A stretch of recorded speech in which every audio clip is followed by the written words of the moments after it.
In the era of one and done, first-year players rarely dominate the NBA anymore. Even the generational talents like Lebron, Kobe, or Doncic need a year or two to get accustomed to pro basketball and become the top players in the league. However, there are exceptions to this list, and we're going to discuss players who dominated the NBA in their first year. Here are the greatest rookie seasons in NBA history. Wilt Chamberlain.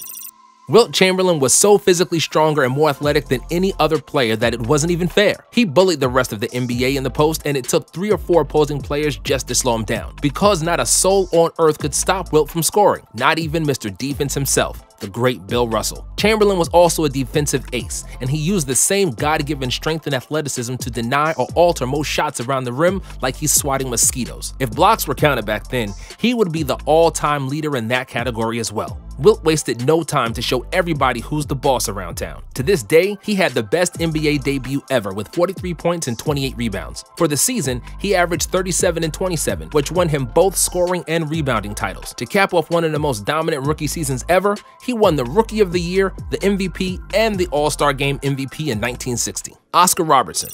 Oscar Robertson was named Indiana's Mr. Basketball as the best high school player in the state, and then he played for the University of Cincinnati, where he was named the Collegiate Player of the Year in all 3 years he played there. Oscar was the NCAA's top scorer in all 3 seasons, and despite never winning an NCAA title, he was chosen as a territorial pick in the 1960 draft by the Cincinnati Royals. It didn't take much for Oscar to get used to professional basketball, and he immediately showed all the brilliance of his talent. In 71 games, he averaged 30.5 points, 10.1 rebounds, and 9.7 assists. He led the league in assists. He was the 3rd top scorer and 4th in shooting percentage. Of course, he was the Rookie of the Year, an All-Star, and was also in the All-NBA first team. On top of that, he became the youngest MVP of the All-Star game as a rookie at the age of 22. Michael Jordan. With the 1982 NCAA Championship and 1984 Collegiate Player of the Year award, Jordan was one of the main prizes in the stacked '84 NBA draft. But because the league was dominated by centers, and because Jordan didn't have such mind-boggling numbers in college, there were still some doubts about his talent, and he was picked 3rd overall behind Akeem Olajuwon and Sam Bowie. It took about 3 games in the NBA for the world to realize he's the most athletic guy in the league. Rookie Jordan already had a wide arsenal of weapons. Fakes, spins, and double clutches, mid-range shots, layups, and dunks. Jordan could do it all. He was as talented as they come, and thanks to Coach Dean Smith, he was also extremely polished as a rookie. MJ averaged 28.2 points, 6.5 rebounds, 5.9 assists, and 2.4 steals per game in 1985, and immediately proved he's a top 5 player in the league. Along with the first Air Jordans, tongue wag, and soft-spoken interviews, he also proved to be the game's biggest star. David Robinson.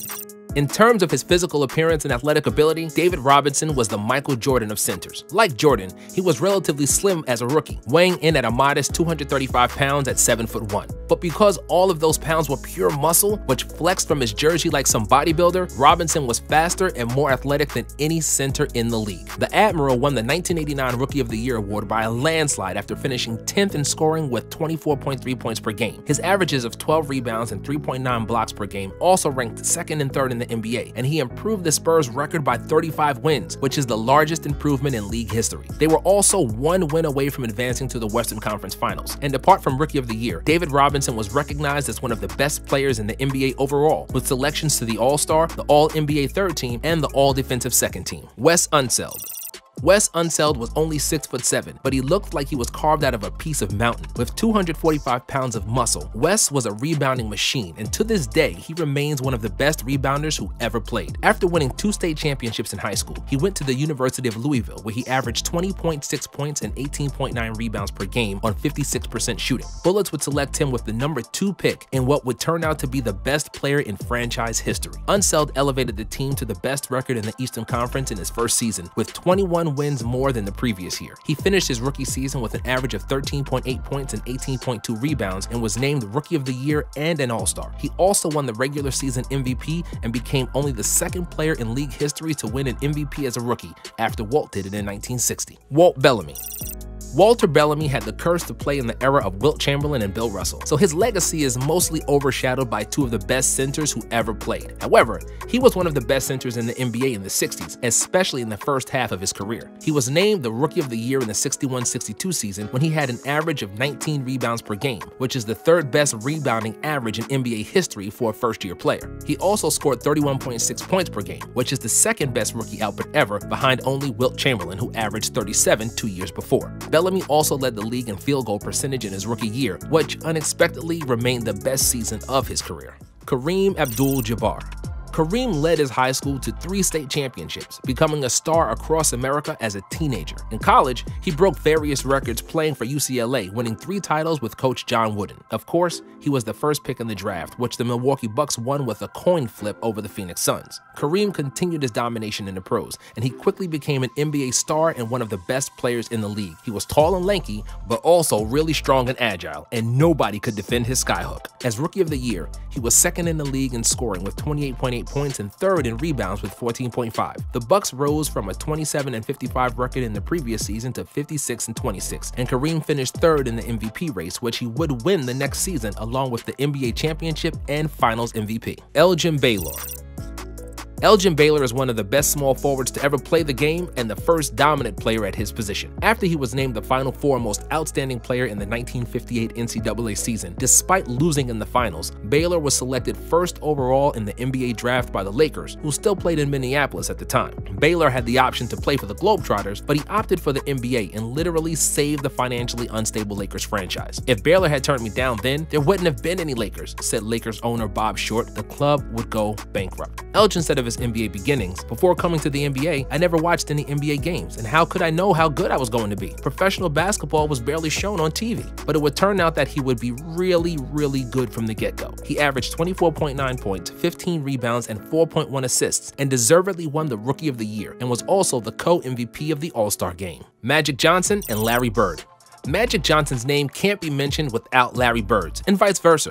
Their careers are so intertwined, so we had to put them together on this list as well, for the simple reason they were both extremely dominant as rookies. After he defeated Bird in the 1979 NCAA Finals, Magic proved that the hype which accompanied him to the league was justified, as he averaged 18 points, 7.7 rebounds, and 7.3 assists as a rookie, and did some things that no other player standing at 6'9" was able to do. The Lakers finished the regular season with 60 wins, 13 more than the season before. However, it was Larry Bird who won the Rookie of the Year over Magic. Bird was even better than his arch rival, and he averaged 21.3 points, 10.4 rebounds, and 4.5 assists. More importantly, he helped the Celtics win 32 more games from the year prior, and he was the clear-cut best player on his team. Magic had the gift and the curse of sharing the floor with KAREEM, which probably robbed him of the Rookie of the Year title, but it also propelled him to the NBA Finals. KAREEM was on a mission that year, and he was dominating the Sixers in the final series with 33.4 points, 13.6 boards, and impressive 4.6 blocks through 5 games, which gave the Lakers a 3-2 lead. However, the Lakers' superstar center got injured and was unable to play in the pivotal Game 6, and the Lakers' title hopes were minuscule. Seeing the whole team was down, before the flight to Philadelphia, with a wide smile, Magic turned to his teammates and said, "Never fear, EJ is here." In that game, Magic proved that he is a born leader and played the game of his life starting at center. He won the game and the championship for the Lakers with 42 points, 15 rebounds, 7 assists, 3 steals, and a block, and took home the Finals MVP trophy. Elvin Hayes.